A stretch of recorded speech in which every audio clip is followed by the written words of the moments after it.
Shalom, kebenaran hari ini 4 Mei 2025 dengan tema orang yang paling malang.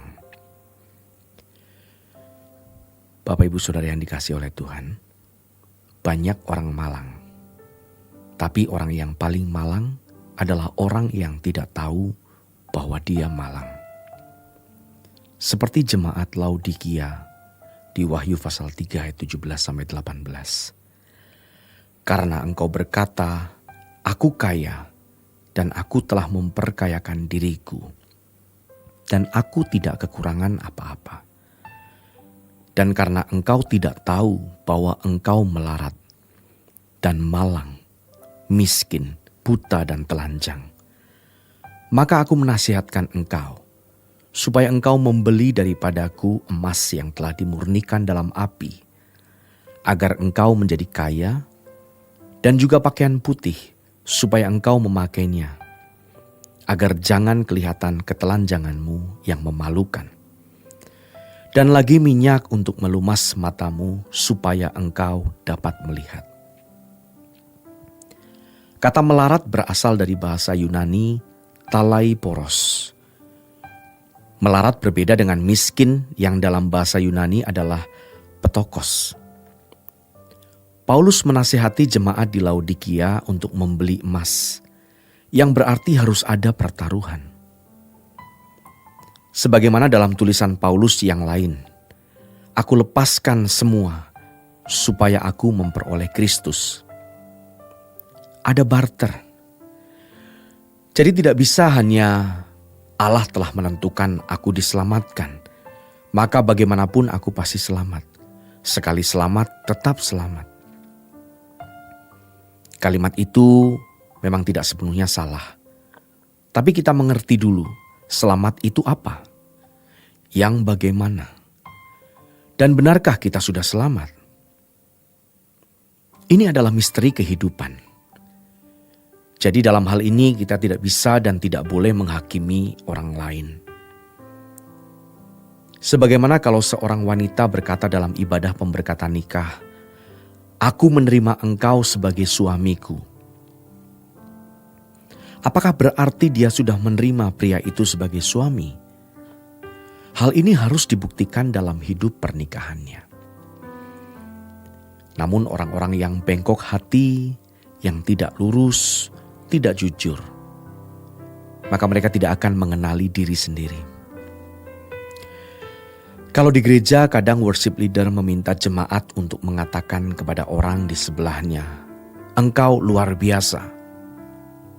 Apakah hal itu salah? Bisa iya, bisa tidak. Iya, kita luar biasa karena kita adalah anak-anak Allah.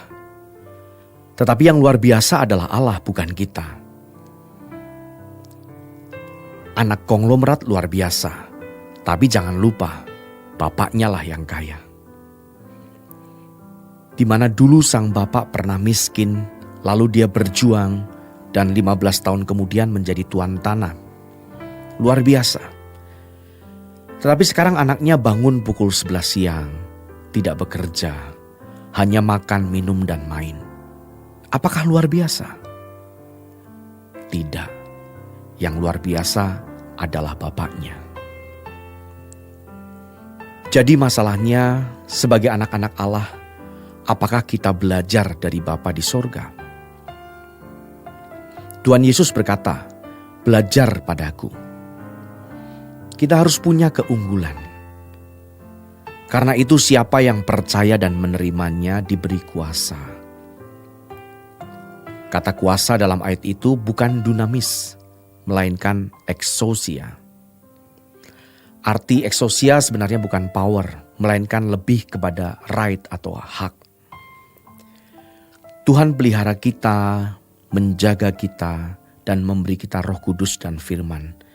Bahkan Ia bekerja dalam segala sesuatu, mendatangkan kebaikan.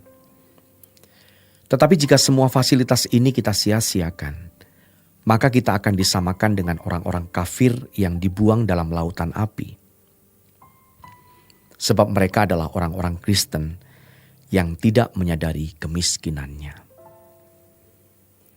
Jadi Kristen itu luar biasa, dahsyat, pemenang, pokoknya VIP.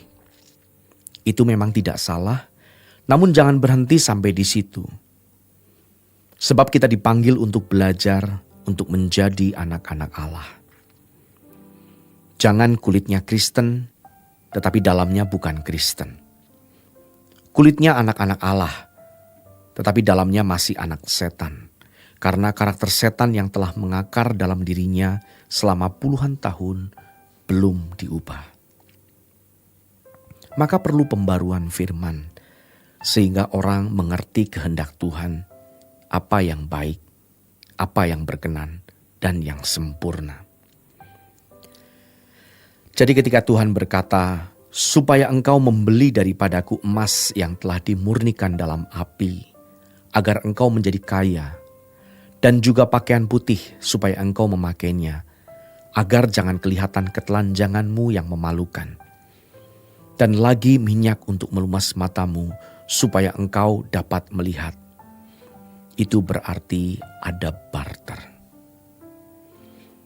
Dalam konteks ini, emas adalah kebenaran Tuhan. Sedangkan minyak itu pengertiannya sesuatu yang melumas mata, sehingga mengenal kebenaran. Pakaian itu pasti adalah kekudusan. Jadi harus ada usaha untuk keluar dari keadaan kita yang buruk, supaya kita mendandani manusia roh. Seperti kata Paulus, manusia lahiriahku semakin merosot, tapi batiniahku dibaharui dari hari ke hari. Dan kekristenan harus seperti itu, memperbarui manusia batiniah kita ini. Implikasinya adalah manusia harus dikembalikan ke gambar Allah semula, dan dia harus memiliki moral Tuhan. Demikian renungan pada hari ini. Tuhan memberkati.